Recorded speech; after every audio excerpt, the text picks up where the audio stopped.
예배 때 광고 드린 대로 오늘 두 번째 강좌는 건국 대통령 이승만이라는 주제로 성중경 목사님, 원로 목사님이신데 애국운동도 광화문에서 엄청나게 참 연세도 많으신데 하시고 특별히 성경을 통째로 거의 다 외우다시피 하시는 그런 목사님이세요. 그리고 거의 뭐 90세 들었죠? 그런데 또 얼마나 건강하신지 오늘 사모님하고 같이 오셨는데 우리 성중경 목사님 나오실 때 뜨겁게 환영의 박수 드리겠습니다.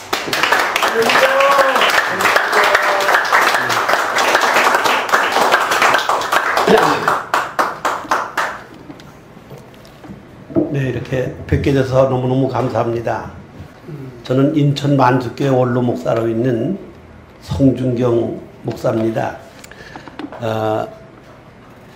오늘 박 목사님께서 그 건국 대통령에 대해서 말씀해 주시면 좋겠다고 그래서 제가 준비해서 PPT로 준비를 해가지고 왔습니다. 이승만 박사님이 이걸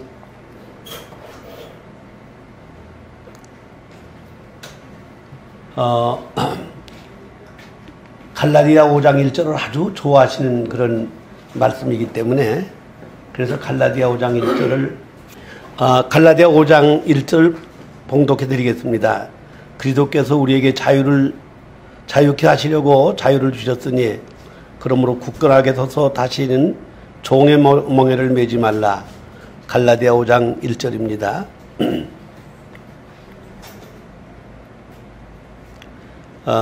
우리 이승만 박사는 1875년 3월 26일 양녕대군의 16대 손으로 황해도 평산에서 태어나셨습니다.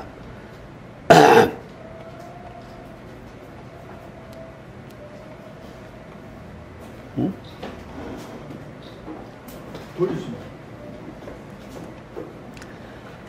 3살 때 서울 도동으로 이사하셔가지고 공부를 하셨는데 6살 때 천자문을 다 외우고 그리고 9살 때는 사서삼경을 다 통달하고 13살 때부터 과거를 보셨는데 13번이나 응시했지만은 다 떨어졌습니다.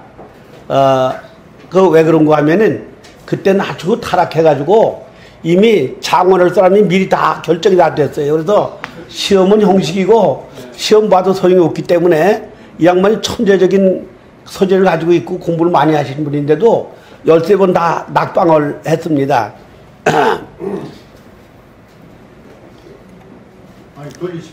네, 됐어요, 이제. 네. 그래서, 이제 그 19살 되던 때는, 과거 제도가 더 없어졌어요. 그래서 그 신웅우라는 청년이, 자, 그러지 말고 우리 배제학당에 가서 서구 문물을 좀 배우자. 근데 그때는 이승만이 우리 아버지는 아주 철저한 유교고 우리 어머니는 불교기 때문에 나는 그 서양 종교는 안 간다. 그러는데 서양 종교를 배우러 가는 게 아니고 그 우리 영어도 배우고 서양 문화를 좀 배워야 된다. 그래가지고 이제 권면해서 이렇게 이제 그 배제학당에 입학을 했는데 그때가 이승만이가 만 20세 되던 그런 해였습니다. 그렇지만 배제학당에 들어가가지고 6개월 만에 영어를 잘해가지고 영어 선생이 되어버렸어요. 학생이면서도 선생 대우를 받는, 그러니까 이제 이승만이가 얼마나, 이제 정말 머리가 좋은가를 알 수 있는 거죠. 자, 그래서 메가더네 아펜젤러 선교사가 지은 학당이고, 이 아펜젤라가 와서 일을 많이 했는데, 배제학당 세우고 시해병원, 산문출판사, 정동교회, 내리교회, 상동교회, 이걸 다 아펜젤라가 세웠습니다. 그래서 이 언더우드하고 아펜젤라가 한날 한시에 들어왔지만은 이 아펜젤라는 정식으로 선교사를 파송받은 사람이고 언더우드는 그냥 파송 안 받았는데 아펜젤라가 데려왔어요. 그래서 그 아펜젤라 있을 때는 그냥 그 배제학당의 영어 선생으로 있었는데 아펜넬라가 일찍 죽는 바람에 이제 그 바톤을 받아서 언더우드가 크게 된 거죠.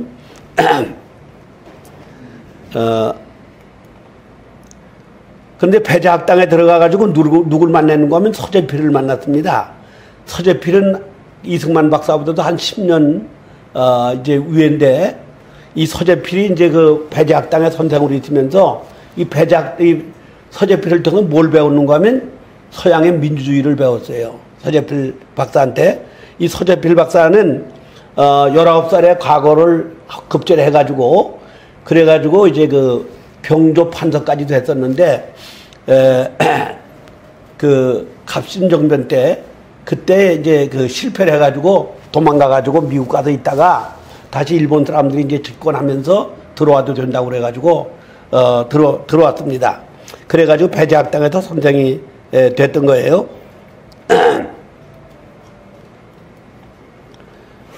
그 패자학당에서 협정회를 만들어가지고 그 협정회 주요 멤버가 이승만, 주시경, 신의구, 김주식.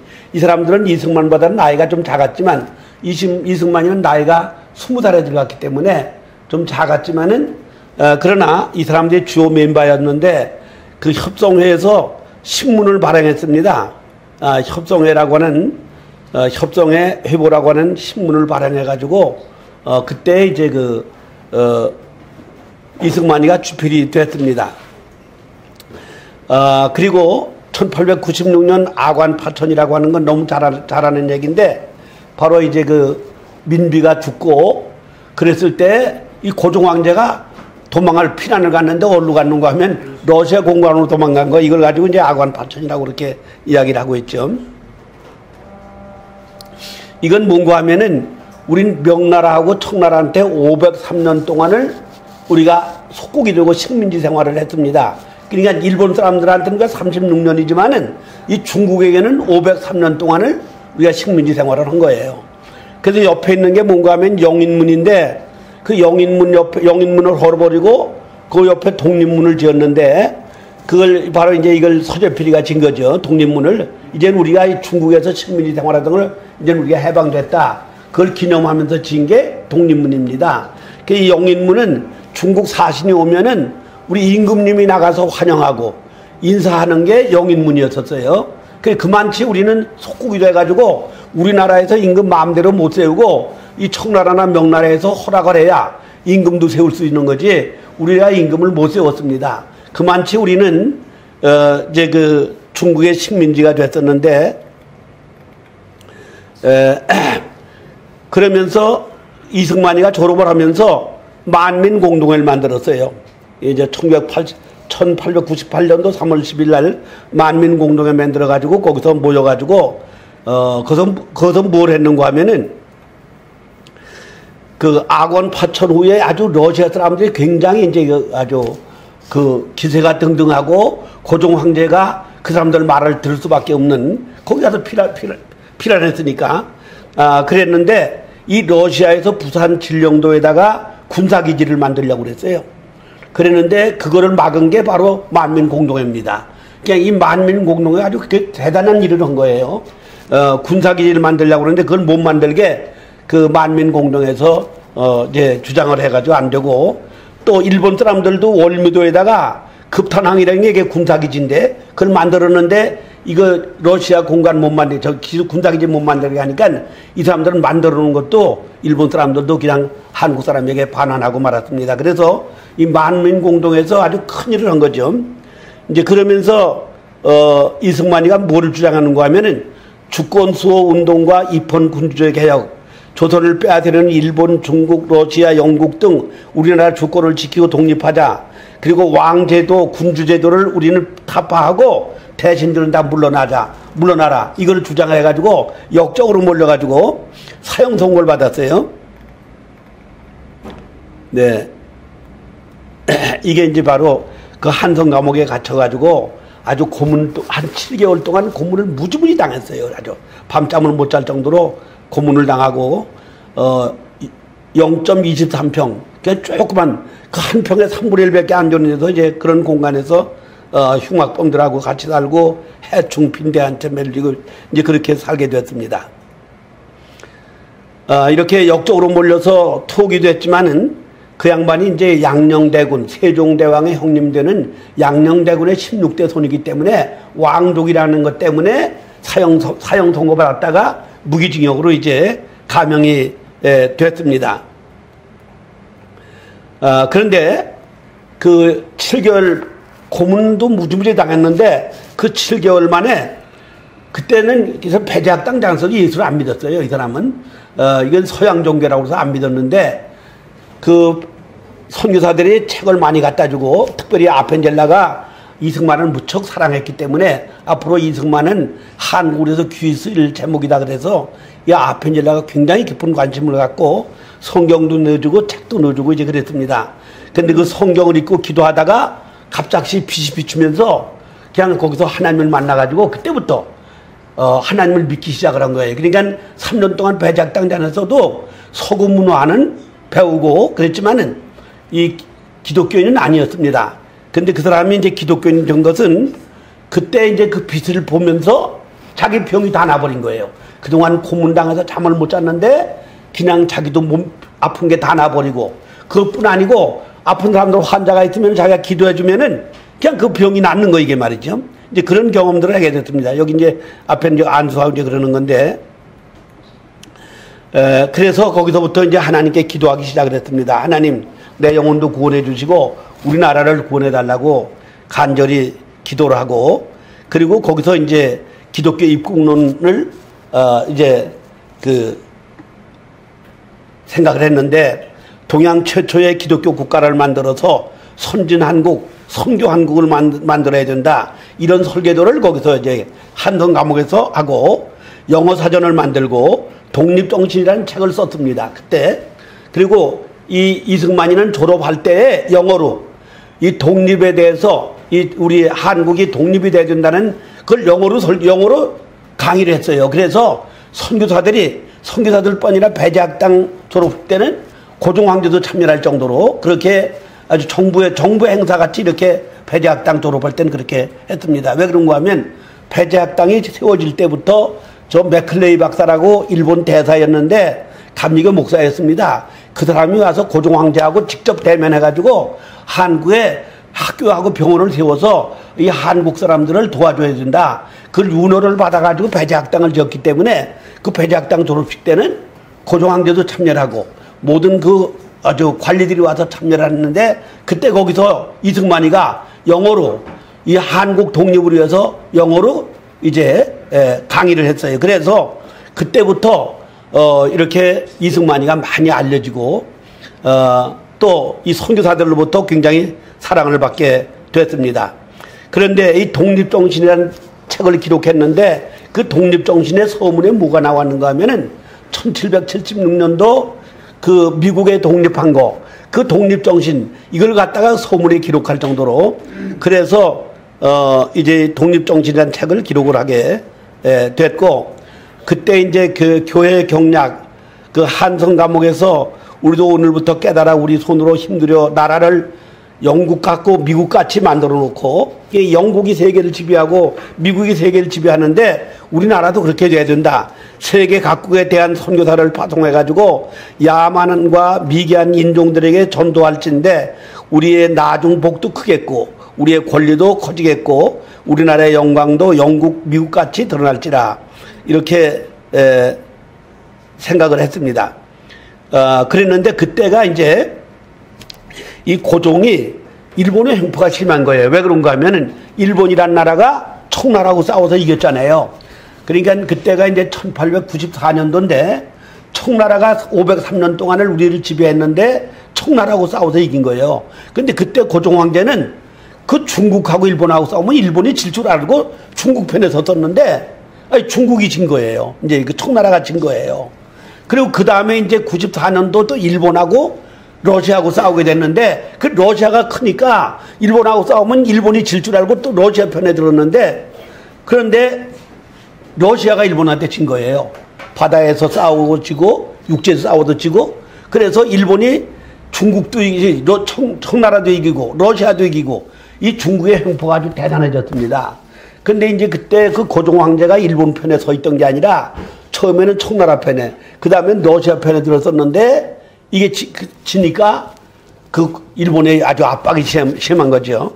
그래가지고 이제는 구할 나라가, 우리를 도와줄 나라가 미국밖에 없는데, 미국에 사신을 보내야 되는데, 영어 잘하는 사람을 보내야 되는데, 그 영어 잘하는 사람이 아무도 없잖아요.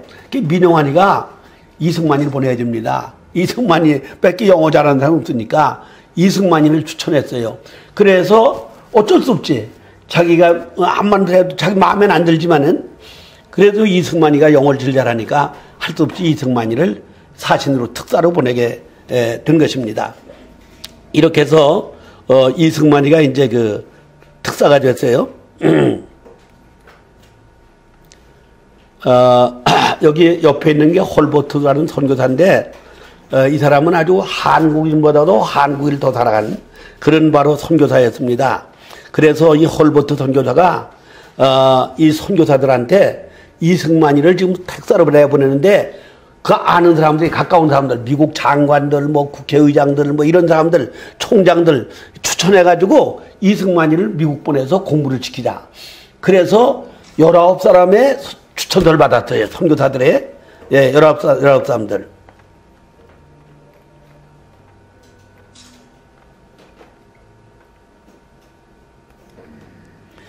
이렇게 해서 19명의 추천서를 받아가지고, 이제 미국으로 이제 출국을 하게 됐습니다.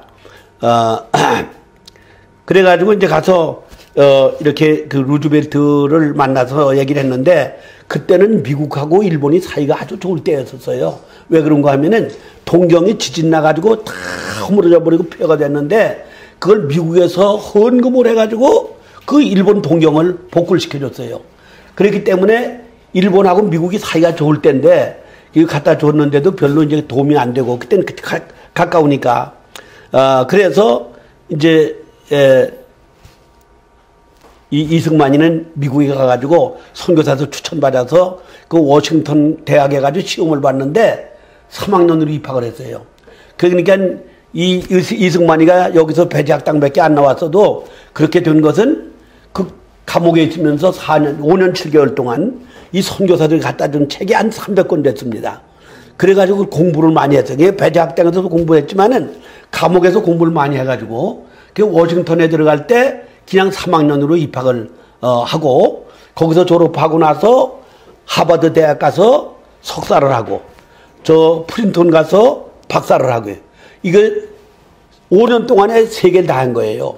이거 한국 사람이 가면 하나나 할뚝말뚝인데 그걸 5년 동안에 다 했다고 하는 거는 그만치 이게 아주 천재적인 그런 사람이라고 이제 그렇게 볼 수가 있는 거죠.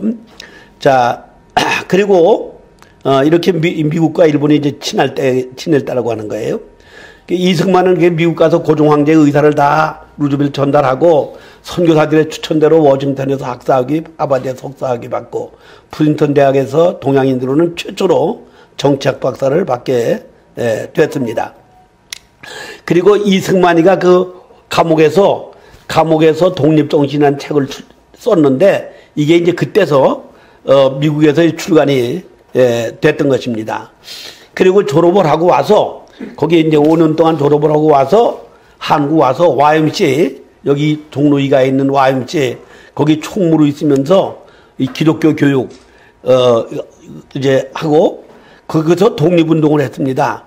그 전국에 순회 집회를 하면서 33번을 집회를 했는데 참가 인원이 7,533명이었습니다. 그런데 이 순회 집회를 하면서, 이 사람이 독립운동을 한 거예요. 독립운동. 이게 밝혀져가지고 30만 불의 현상금이 붙었습니다. 그때 30만 불이면 지금 30억, 300억 정도 되는 거예요. 옛날에 그때 1910년도인데 1910년도 경에 30만 불이 아주 무지무지 큰 돈이야, 이게 말이죠. 예. 우리가 우리 교회가 지금 127년 됐는데, 우리 교회를 때 10원 가지고 지었습니다. 10원. 예. 그러니까 127년 전에 교회 질 때 10원 가지고 지었는데, 그러니 그 30만 불이라는 게 얼마나 많은 돈이에요. 거기 30만 불의 현상금이 붙어가지고 할 수 없이 이제 그 하와이로 떠나는데, 그때 하와이에서 우리 감리교회 연회가 있었어요. 그래서 이 선교사들이 연애 회원으로 가장을 시켜가지고 그래가지고 데려 나가서 하와이로 가게 된 것입니다.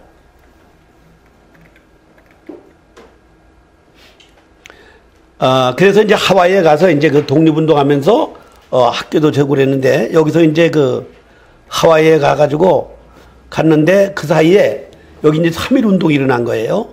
3.1 운동. 예, 그 다음에 이게 3.1 운동 때 잘 보이시나? 네, 저 그때 군중들이 모였던 거고요. 예, 독립선언문 낭독한 거.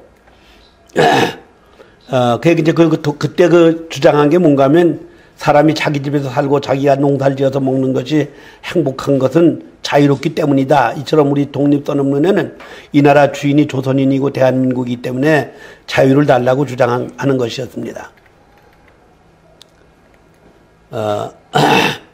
이게 지금 그 대한문 앞에서 그때 군중들이 모여서 이제 그 3.1 운동 하고 하는 건데 그때 이 사람들이 그냥 일본 놈들이 무차별로 막 와서 총으로 이제 사달하고 막 그랬거든요. 그런데 이 독립운동을 주도한 게 이게 바로 교회에서 주도한 겁니다. 천도교인이, 기독교인은 15명이고, 천도교인은 15명이고, 불교인은 2명이고, 천주교인은 한 사람도 없었어요.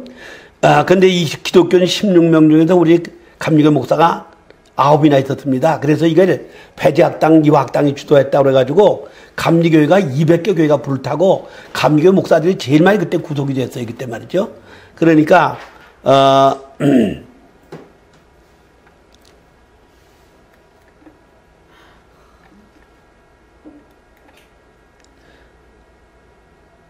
이게 제암감리교회인데 요거는 불타기 전에 제암감리교회예요. 이게 불타는 제암감리교회인데 여기다 사람을 다 집어넣고 불을 태웠어요. 일본 놈들이 거기다 집어넣고 못 나오게 하고 그리고선 불을 태워 죽인 데가 이제 그 바란 제암감리교회입니다.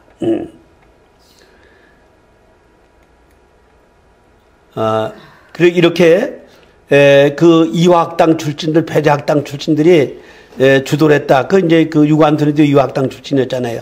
이 천안 매봉감리교회인데 이게 유관순 모교회입니다. 이거 타고 난 거 새로 진 거를 여기 이제 온 거예요. 3.1절 후에 이렇게 이제 완전 나라가 이제 없어졌으니까 3.1절 후에는 임시정부가 8군데가 생겼어요. 8군데. 그래서 지금 여기 이제 여기 잘 보이시나 모르는데 지금 8군데가 임시정부가 생겼다가 9월 달에 상해 임시정부로 다 통합을 해버렸습니다. 여기 이제 연해주 임시정부. 이게 제일 먼저 생긴 거죠. 같은 3월 달에 3.1 운동이 일어났는데 3월 달에 연해주에 그 임시정부가 생긴 거예요. 연해주에. 그 다음에 연해주만 생긴 게 아니고, 그 다음에 고려 임시정부, 길림성, 그땐 지린이라고 그러는데 길림성, 거기가 또 생기고, 그러니까, 신한민국 임시정부, 한성 임시정부,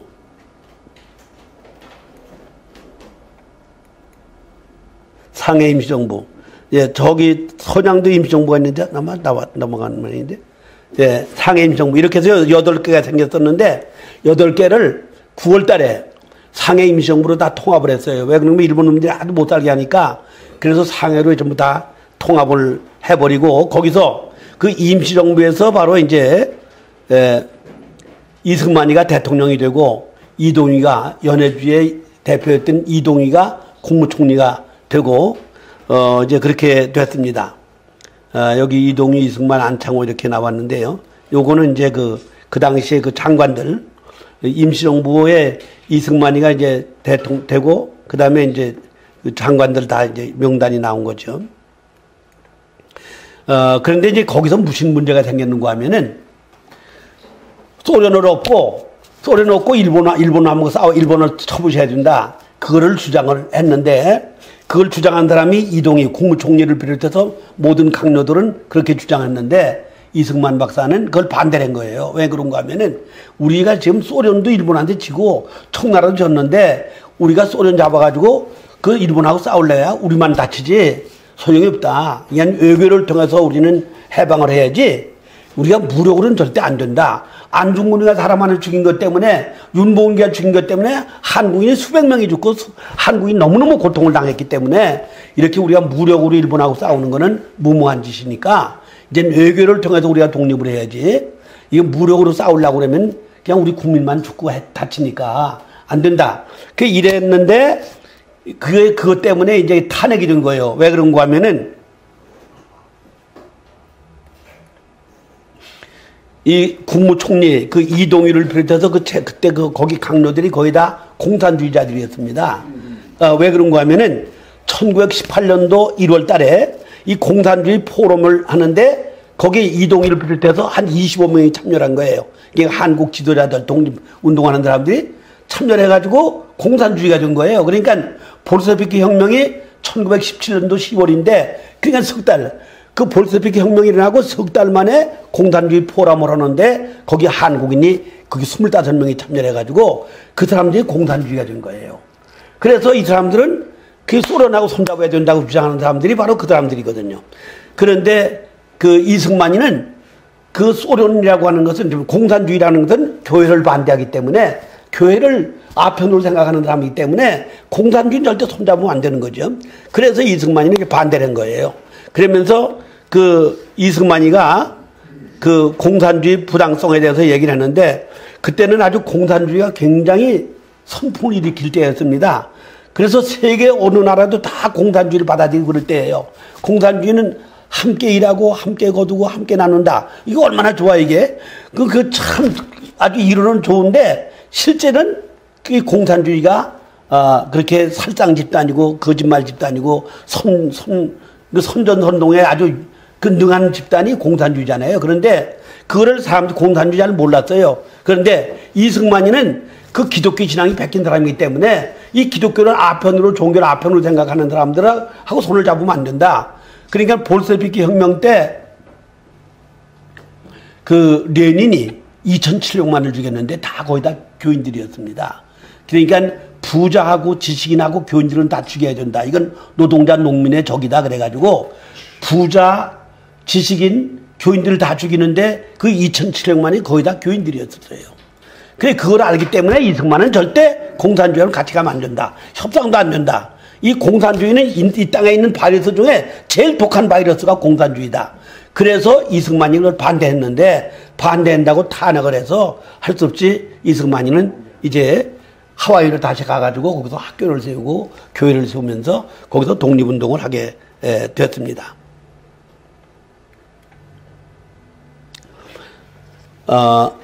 그래서 23년도 3월 태평양 잡지에 인간의 존엄성을 무시하는 공산주의의 실체와 공산당의 부당함을 이제 알게 했다. 그래서 거기에 이제 그 공산주의 부당성 여기 나오는데요. 이거는 이제 많은 사람들이 공산주의에 대해서 모르고 호감을 가졌으나 이 박사는 공산주의의 실체를 알고 국제정세에 밝은 정치가였습니다. 공산주의와 자유민주주의는 공존할 수 없고 더욱이 기독교와 공산주의는 공존할 수 없는 것을 잘 알고 있었습니다. 그래서 여기 이제 그 이승만이가 공산주의 그 부당성에 대해서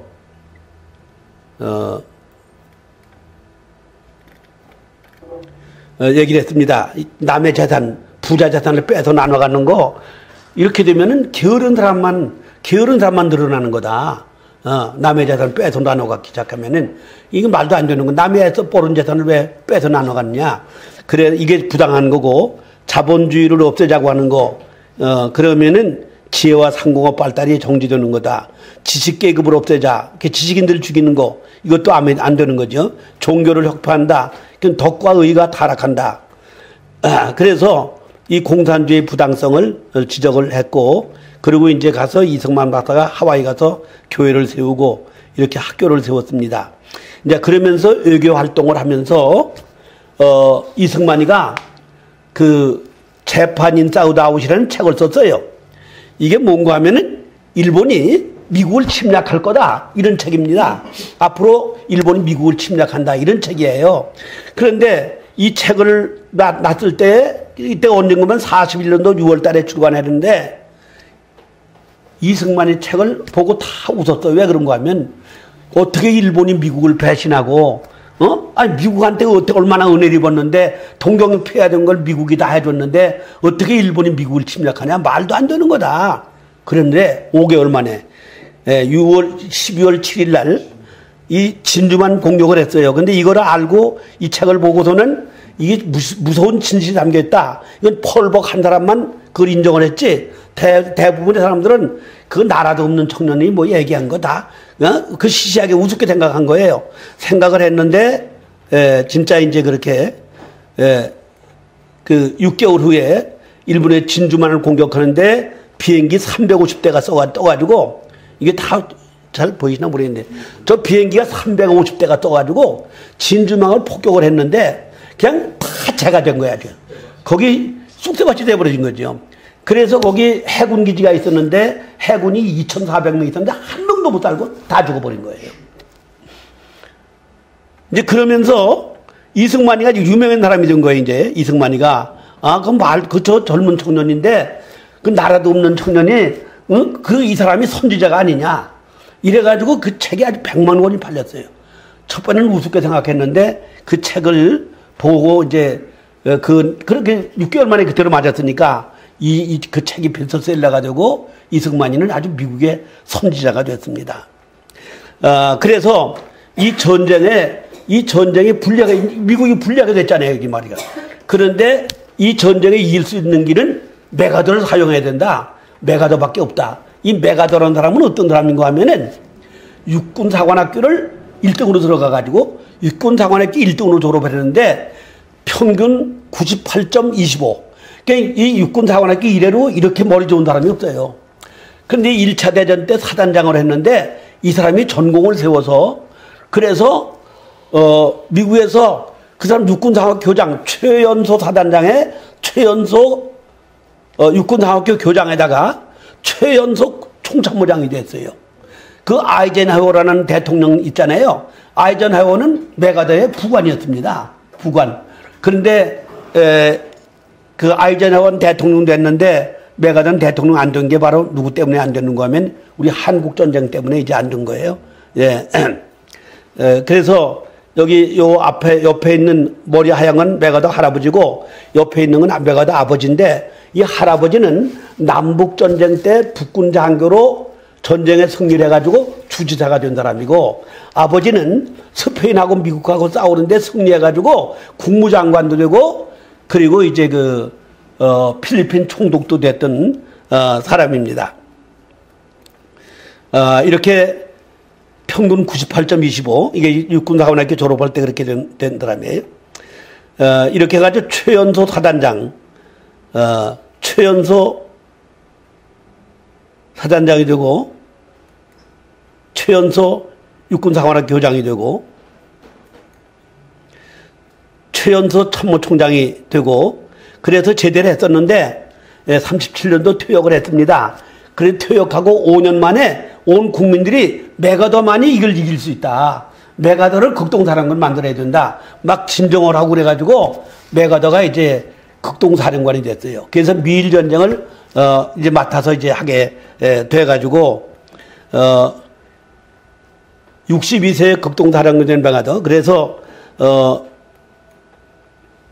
이건 뭔가 하면은 보이시나요? 네, 저쪽에가 루즈벨트고 저기가 복판에가 처칠이고 여긴 장개석인데 장개석하고 셋이서 무슨 얘기를 했는가 하면은 카이로 회담을 열어가지고 우리 조선을 독립시켜주자 이렇게 된 거예요. 왜 그걸 그렇게 됐는가 하면은 그 이승만이가 아까 쓴 거 재판 인사이드 아웃이라는 책을 썼는데 그 책 말미에 뭘 썼는가 하면은 이 전쟁에 지금 미국이 불리하지만은 맨 마지막엔 미국이 이긴다. 왜 그러냐? 미국은 하나님을 믿고 일본은 태양신 믿기 때문에 그래서 일본이 이긴다.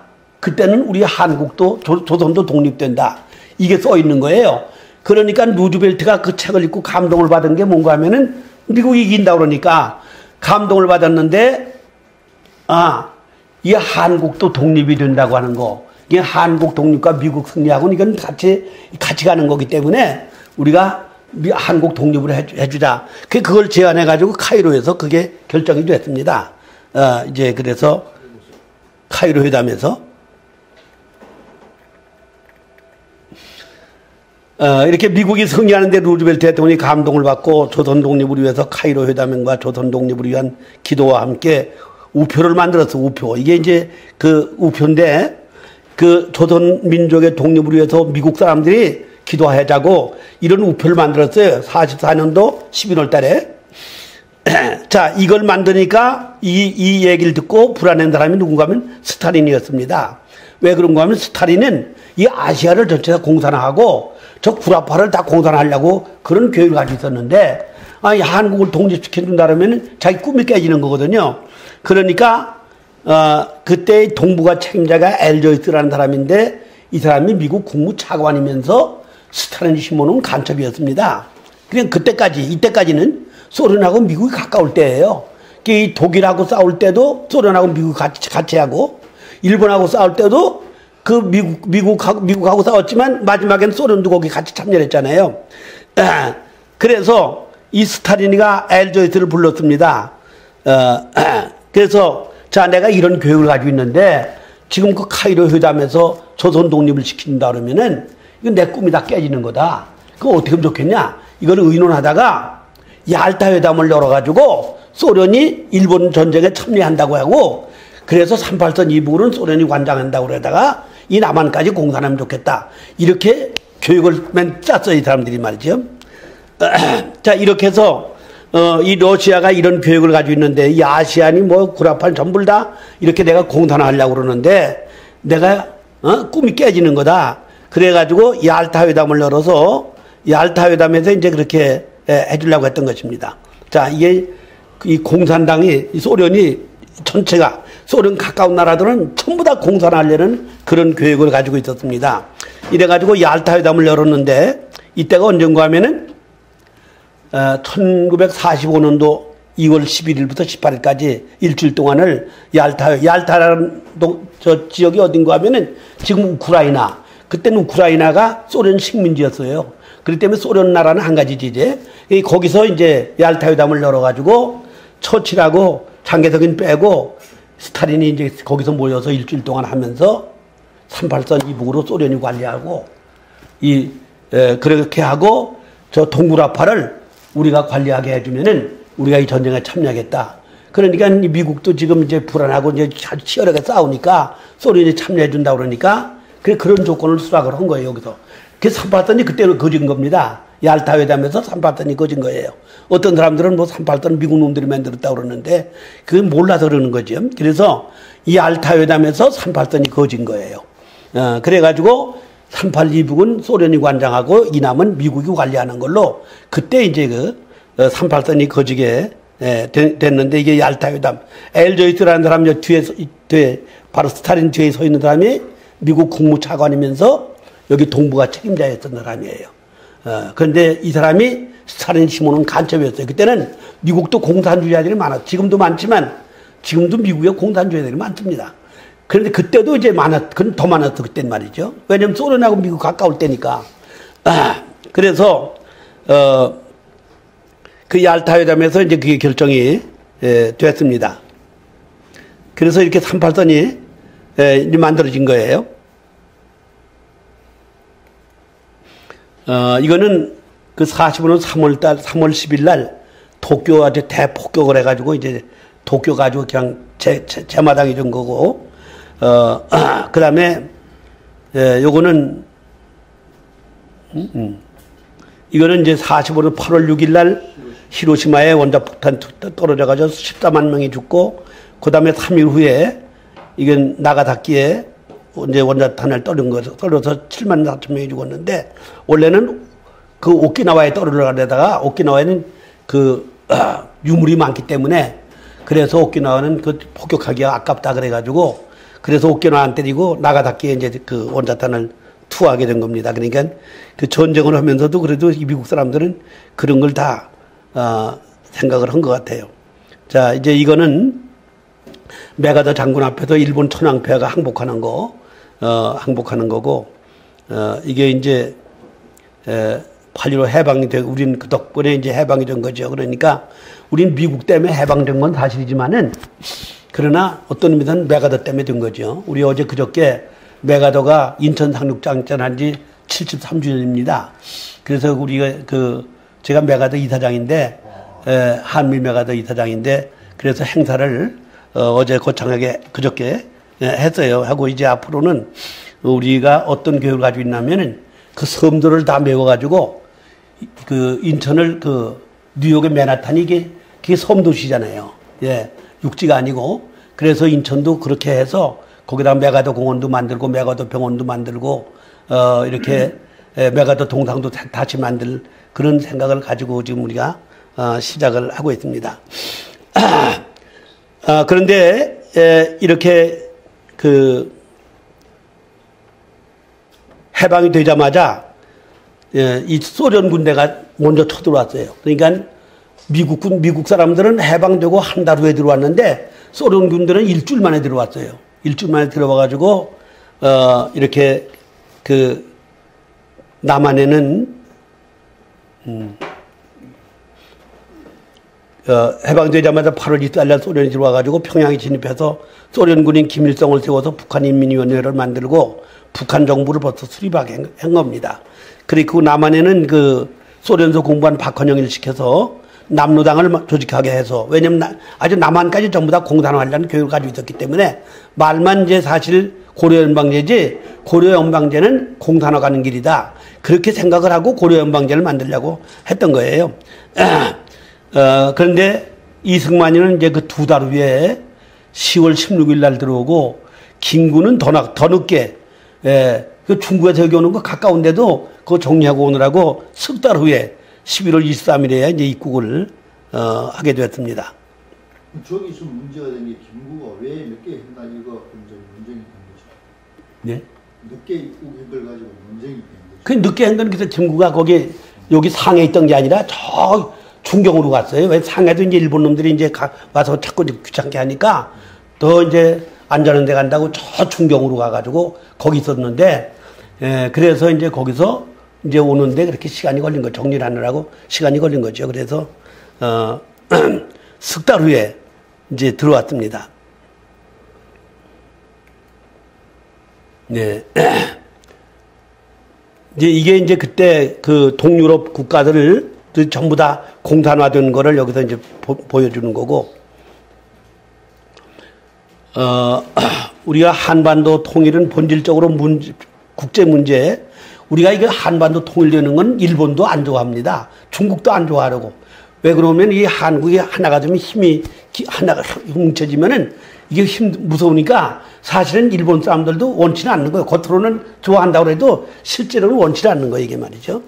우리는 이 분단을 원한 적도 없었고 통일을 염원하지 않은 적도 없었다. 그러나 45년 분단된 후 70년이 넘도록 우리는 통일을 이루지 못한 거 있다. 왜일까? 한반도 국제정치의 역학구조가 통일을 허락하지 않기 때문이다. 그렇다면 우리가 언제 어떻게 통일을 이룩할 수 있을까? 여기 이승만 박사가 이제 그 2달 후에 들어왔는데, 들어오자마자, 여기 아까도 얘기했듯이 이 사람은 3개월 후에 들어오고, 여기 이 박사가 들어오자마자 박헌영이하고 여운영이가, 이 사람들은 일주일만, 바로 이제 남한에다 남로당을 조직을 했잖아요. 그래서 주석을 누굴 만들면 이승만이를 만들어 놨어요. 이승만이를 주석으로 만들어 놓고, 이승만이도 오지도 않았는데, 미국에 있었는데, 이승만이는 그래도 많이 알려진 사람이고, 온 국민들이 다 알기 때문에, 이승만이를 주석으로 만들어야 된다. 꼭두각시로 만들어 놓고 자기들이 다 요리를 하려고 그랬는데, 이승만이가 허락을 안 한 건 난 안 하겠다. 주석 안 한다.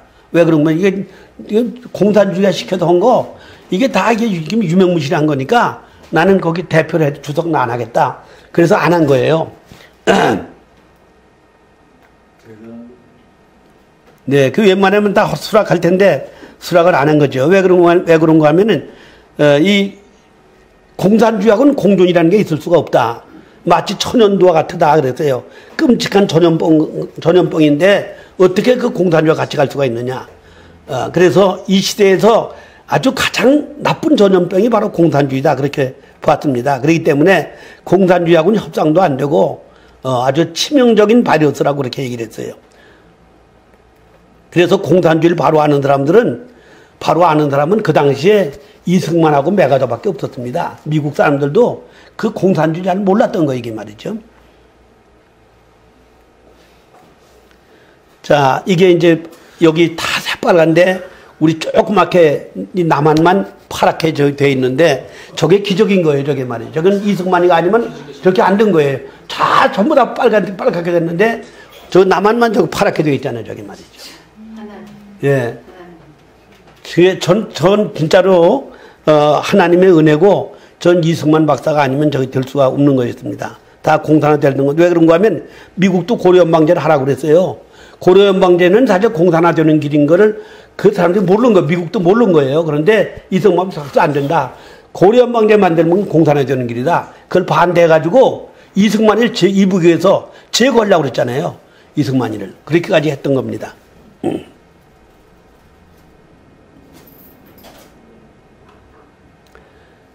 자, 이렇게 소련에 인접해 있는 나라들은 모두 다 공산주의 나라가 됐는데 어떻게 우리가만 이렇게 우리나라만 자유민주 국가가 됐느냐? 이거는 바로 이제 정말 이승만 덕택인 것입니다. 박수가 나와야 돼. 네? 네, 감사합니다. 그래서 이승만이는 선진한국, 이승만의 비전입니다. 하나님 말씀대로 정직하게 행하는 거룩한 나라, 자유와 평등이 있는 나라, 통일한국 되어서 복음으로 북한의 자유를 주는 나라, 세계에 복음을 전하는 나라. 이게 바로 이제 선진한국, 통일한국, 선교한국. 이게 바로 이제 이승만의 비전이었었어요. 그러니까 정말 이승만은 아주 기독교 정신으로 뭉쳐진 사람. 원래 이제 그 교도소에서 한성감옥에서 하나님 인격적으로 만나고 이제 그렇게 된 사람이니까 반은 공산주의자고 반은 민주주의자는 없다. 동시에 반은 공산주의 나라고 반은 민주주의 나라도 없다. 이건 있을 수가 없는 거다 말이죠. 이제 그런 거예요.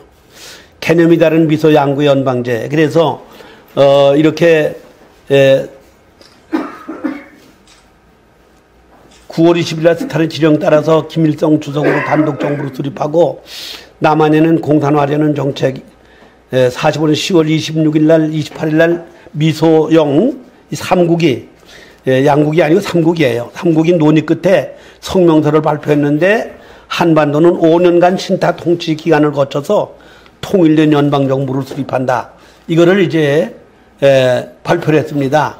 그런데 그때 전부 다 반대를 한 거예요. 왜 그런가 하면 무슨 소리냐? 왜 우리나라가 왜 그걸 할 수 없냐 말이지. 그런데 그 5년 동안 신타 통치를 한다고 그래서 이걸 다 남북한이 다 전부 다 공산주의자도 반대하고 다 신탁 통치 반대를 했어요.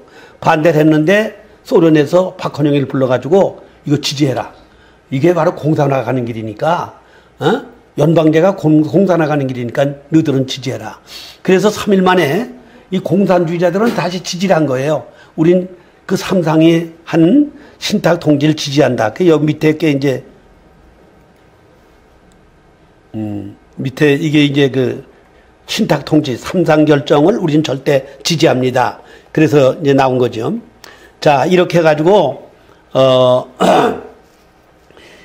공산주의자들은 신탁 통치를 지지하고, 반대했다가 지지하고, 이제 이승만 박사만 끝까지 이제 그걸 반대를, 했는데, 그 다음에 이제 다시 모여가지고 회의를 했는데, 무슨 얘기인가 하면은, 소련에서 주장하는 게, 신탁 통치 반대한 사람들은 대의원으로 안 뽑는다. 이걸 얘기를 하는 거예요. 그러니까 공산주의자만 대의원을 뽑는 거지. 예, 고려연방제 대의원을 뽑는데 신탁 통치 반대한 사람들은 안 뽑고 신탁 통치 지지한 사람만 뽑는다. 그렇게 되니까 공산주의자만 뽑겠다 그런 얘기예요. 그러니까 미 군정에서 그때서 이제 소련에 속내를 하는 거야. 이 사람들이 고려연방제가 공산화되는 길이구나. 그걸 알았던 거예요. 그래가지고 그때부터 그 전까지는 이 이승만을 제외하려고 그러고 제거하려고 그랬었는데 이승만의 생각이 옳았다. 이게 고려연방제는 이건 공산화하는 길이기 때문에 이승만이 그렇게 반대한 걸 그제서 깨달았어요. 그래가지고 이제 군정에서 하지 중장이 여기 이제 따로 독립된 국가를 만들어야 된다. 그래서 국회의원 선거를 하도록. 그래서 이제 5월 10일 날 국회의원 선거를 하게 된 것입니다. 그래가지고,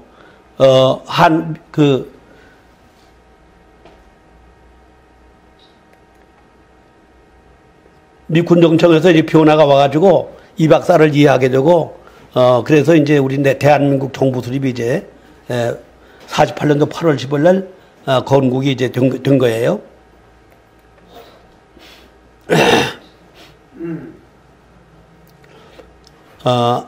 여기 이제 그래서 여기 지금 우리 그 제주도만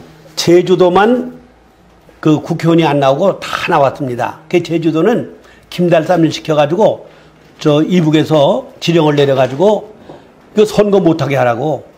그래서 4월 3일 날 새벽 2시에 거기 그 13개의 파출소 경찰서를 다 습격을 해가지고 순경 다 죽이고 순경 가족 다 죽이고 1650명을 죽인 사건이 제주 4.3 사건이에요. 그런데 이거를 노무현이가 이걸 의사잘 만든 겁니다.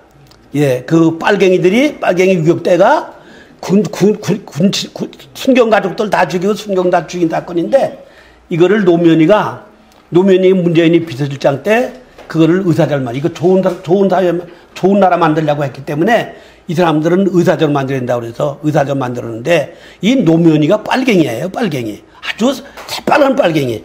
아주 뼛속부터 빨갱이. 왜 그런가 하면은 노무현이 아버지가 강진의 사람, 전라도 강진 사람인데 그 동네 사람들을 다 죽창으로 죽이고 그래가지고 그 동생하고 여동생하고 남동생하고 다 돌에 맞아 죽고 이 사람도 돌에 맞아 죽을 건데 밤에 고기 뼈 타고 야밤도주 해가지고 봉화로 이사 간 거예요. 경당도로 이사 간 거예요. 거기서 살았는데 바로 그 권양숙이 아버지도 죽창으로 동네 사람 죽인 사람이에요. 두 사람이 다 똑같은 사람들인데 이 사람들이 이제 결혼을 사돈이 된 거죠. 그래서 김대중이가 그걸 알기 때문에 부정선거를 해가지고 노무현을 시킨 거예요. 그때도 이회창이가 된 겁니다. 된 건데 부정선거를 해서 그게 노무현이가 대통령 된 거예요. 근데 그거를 밝힌 사람이 누구면 유재화가 밝혔는데 유재화는 그 컴퓨터를 만든 사람이에요. 그 회장이에요. 대표인데 그 박지원이하고 이해창이가 찾아와서 지금 이렇게 부정선거를 해야 되니까 당신 이거 협조해달라. 그래서 만들어가지고 부정선거 했다고 광화문에 와서 이랑 발표를 했어요. 그걸 공개를 했어요. 유재화가. 알지요? 네. 근데 이 사람이 그 공개하고 나서 바로 죽었어요. 의문사로. 그 노회찬이 죽은 것처럼, 박원순이 죽은 것처럼, 박원순이가 그 사람이 자살할 사람 아니에요. 자기 대통령의 꿈을 가진 사람이 자살하겠지 않냐지 말이죠. 노회찬이가 8층에 떨어져 죽었는데 피도 한 방울 안 나왔어. 그건 죽인 거지 자살한 게 아니야, 이게 말이죠. 스님도 죽고, 노무현이도 죽었잖아요. 바위에 떨어져 죽었는데 피도 안 나온 거예요. 예. 그러니까 그 사람들 살려놓으면은 더 거치장스러운 게 많은 것 같으니까 죽인 거지, 죽은 게 아니야, 이 사람들이 말이죠. 이 사람도 유재화도 광화문에서 그걸 발표를 했어요. 나는 그 김대중이하고 이해찬이하고 박지원이하고 와서 이렇게 기계를 만들어서 부정도 해야 된다 했는데, 내가 이렇게 될 줄 몰랐다. 나를 국회에 가면 내가 이걸 진정하겠다, 얘기하겠다, 발표하겠다. 그런데 그 얘기하고 바로 죽었어요. 유재화가요. 그래서, 노무현이하고 김대중은 빨개라고 내가 동아일보에다가 16년도 4월 1일 날 내가 냈습니다. 아직 그 자료를 다 첫 번에는 내가 국민일보에 가지고 왔는데 국민일보에서 안 내주는 거예요. 이거 내면 우리 신문사 문 닫는다고. 그 동아일보 가지고 동아일보 또 안 내주는 거예요. 이 똑같이 이거 내면 우리 신문사 문 닫는다고. 그 신문사가 더 중요해? 나라가 더 중요하지 말이지. 내가 그랬는데 그래도 안 됩니다. 그러면서 이걸 언어를 좀 바꾸고 이 내용은 다 없애버리고 4가지만 내줄 수 있습니다. 그래. 뭐냐고 그랬더니 이 햇빛 정책 참여정부를 비판하는 걸 이렇게 그냥 부드럽게 말을 만들고, 그리고 이제 이북의 핵을 규탄하는 거, 그때 4.13 총선이 있었어요. 지난 4.15 총선 말 그전이거든. 16년도니까 벌써 7년 전이잖아요. 그때 4.13 총선에서 이석기 같은 간첩이 국회에 나가면 안 된다고 하는 거, 그 다음에 이북의 2,500만 국민도 우리 국민인데 지금 그 사람 지옥처럼 살고 있잖아요. 그냥 다 탄광에 보내고 뭐 그냥 성경 가지고 다 죽이고 다 그러는 판이기 때문에 이북 국민의 인권법을 만들자. 유엔에서 만들려고 그랬는데 우리나라에서 협력을 안 해주는 거예요. 이게 네 가지만 내고 다른 건 다 빼자 그래서 그럼 그거라도 내라. 사실 내가 그거 내면서 돌에 맞아 죽을 생각을 한 거예요. 왜 그런 거냐면은 그 유재화도 죽었잖아요. 예, 그렇기 때문에 그렇지만 내가 국민을 깨운다. 예, 그런 마음으로 그때 내가 그 7년 전 4월 1일 날 동아일보에 냈는데 뭐 잘 모르실 거예요. 23년에다가.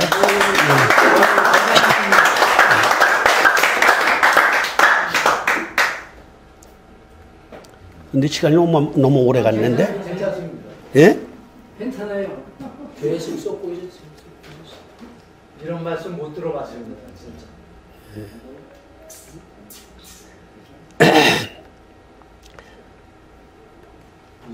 네, 그 이승만 대통령이 이제 돼가지고 아주 굉장한 일을 많이 했습니다. 지금 말이죠. 그러니까 우리나라를 완전히 바꾸는 거죠. 그 업적이 소련과 중국의 그늘에서 자유민주주의 만드는 거, 시장경제 만든 거, 아까도 나왔듯이 다 새빨간데 대한민국만 조그맣게 남아서 정말 그렇게 자유민주 국가가 됐는데 이건 이승만이가 아니면 할 수가 없는 거죠. 그리고 48년 15일 날 대한민국 건설하고 48년 12월 10일 날 유엔에 승인받은 거 이것도 아주 굉장한 사건입니다. 이게 말이죠. 그래서 6.25 사변 났을 때 유엔군이 온 게 이게 그때 우리가 유엔에서 허락을 안 받았으면은 유엔군이 못 들어오는 거예요. 그런데 그 12월 12일 날 유엔에 승인을 받아서 그때 안 해주려고 소련에서 안 해주려고 그랬는데 그 사람이 이게 목에 무슨 병이 나가지고 말을 못 해가지고 그 말을 못하는 바람에 그게 통과된 거지. 그렇지 않으면 통과가 안 될 건데 된 거예요. 그때 이승만 박사는 여기서 밤에 철야하기도 하고 거기 갔던 사람 4명 장면이랑 4명이 갔는데 그 사람도 밤에 철야하기도 하고 되는 거 아니에요? 자, 이래가지고 유엔에서 우리가 승인이 된 것입니다. 그리고 기독교 신문 방송사 설립하고 기독교 학교와 신학교 설립하고 YMCA 활동 장려 및 성탄절을 공휴일로 만들고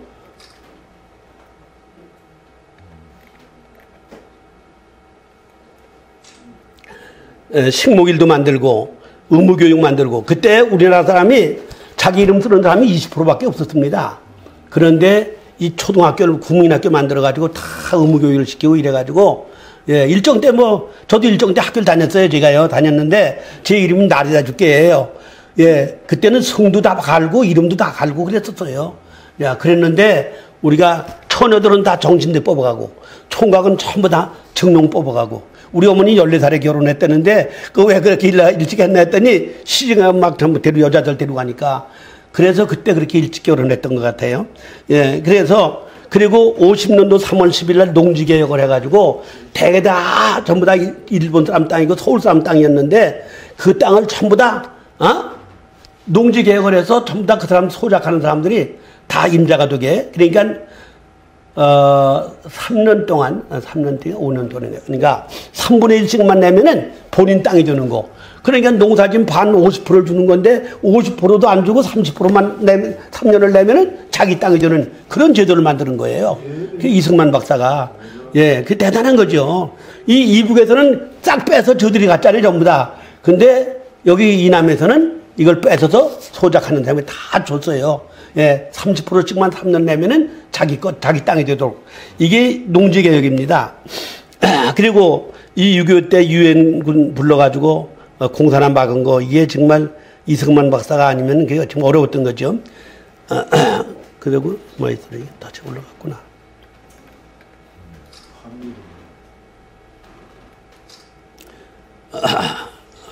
이게 뭐예요? 여기가 뭐? 네. 그리고 이제 그 경제 원조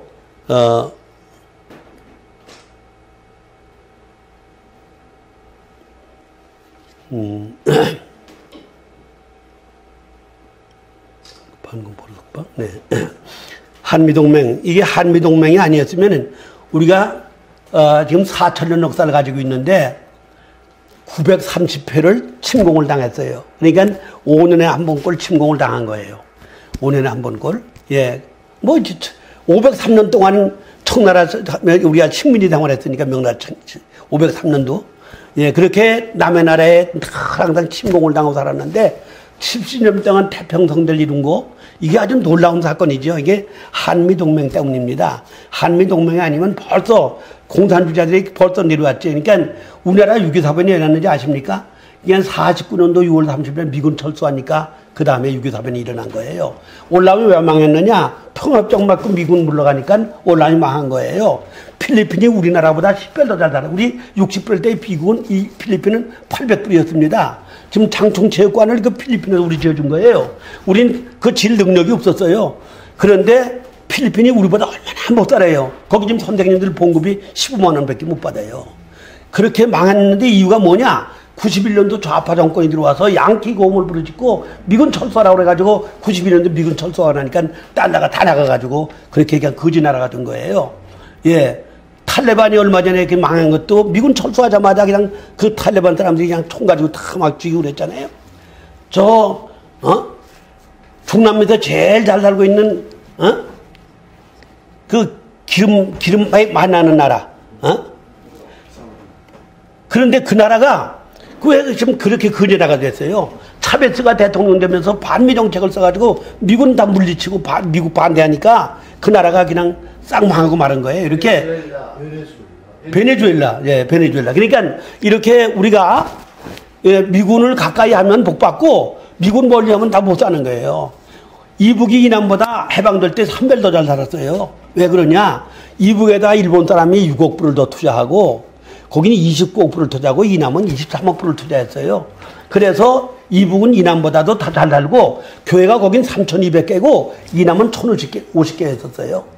거긴 150불이고 여기는 50불이고 거긴 전기가 2,600만 킬로와트고 이남은 10만 킬로와트고 공업 발달이 거긴 90%고 이남은 10%였었어요. 그런데 이북이 우리보다 50배 이상 못 사는 이유가 뭐냐? 거긴 김일성을 통해서 공산주의를 받아들인 거고 여기는 이승만 통해서 자유민주국가가 됐기 때문에 이렇게 잘 사는 거예요. 바로 미국 때문에 잘 사는 거라 이 말이에요. 근데 지금도 미군 철수를 주장하면서 미군도 물러가라고 그러는 건 이건 다 빨갱이들이 하는 짓입니다. 빨갱이들이 말이죠. 그래서 이 한미동맹 이것도 굉장한 사건이 이게 말이죠. 한미동맹. 예, 이것도 다 이승만 박사가 한 거잖아요, 이게 말이죠.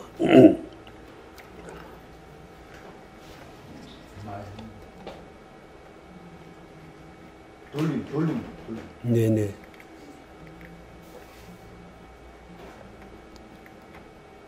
이거는 지금 제가 그 부정선거에 대해서 좀 얘기를 하려고 그러는데 좀 너무 시간이 많이 갔기 때문에 말로 좀 하고 말겠습니다.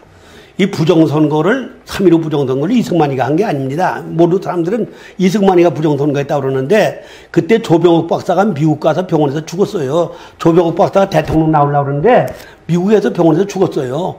걔는 이승만 박사 하나밖에 없는 거예요. 대통령 출마할 사람이. 근데 자기 혼자 나오는데 무슨 부정선거래요. 근데 이기붕이가 자기가 대통령 되려고 참 대통령 나이가 많으니까 대통령 죽으면 자기가 대통령 되려고 그래가지고 그 장면을 떨구려고 그 이기붕이가 조작을 해가지고 추인기를 시켜서 부정선거를 한 겁니다. 아니 대통령 혼자 나오는데 무슨 부정선거냐고요. 그리고 이승만은 그걸 할 사람도 아니지만은 할 이유가 없는 사람인데 이승만이가 부정선거했다고 3.15 부정선거했다고 그렇게 사람들 주장하는데 이거 잘못된 겁니다. 이건 말이죠. 그래서 우리가 이승만이라는 사람은 정말 나라 민족밖에 모르는 그런 고마운 분인데 우리는 그분에게 아주 고마운 마음, 이 감사한 마음을 가지고 살아야 되고 우리 자손들에게 그걸 촉적에 바로 잘 가르쳐야 된다 그렇게 생각합니다.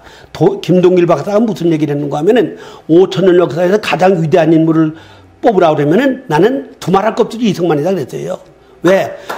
종살이하고 있는 이 민족을 해방시켜주는 사람은 이승만이다. 예, 이순신보다도 큰 사람이 이승만이다. 그래서 이승만이 5천 역사의 가장 위대한 인물이다. 그렇게 김동길 박사가 그렇게 이야기를 했고 올리버 박사는 무슨 얘기를 했는가 하면은 이승만이 없으면 대한민국은 존재할 수가 없다고 그렇게 얘기를 했습니다.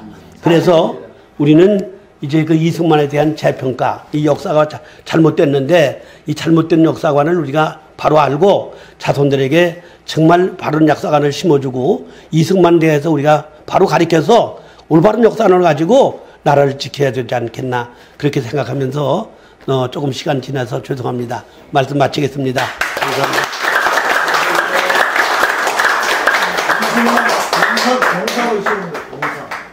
네, 네. 네, 동상을 세운 겁니다.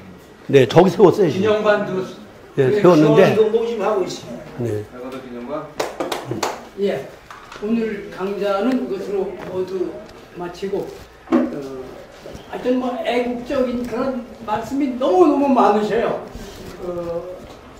사례도 못 드리는데 그래도 이렇게 초청하면 오시고 그래요. 앞으로 우리가 계속해서 참 정신부장을 위해서 어르신의 강의를 드려야 될 거 이렇게 생각을 합니다. 다시 한번 우리 목사님 박수.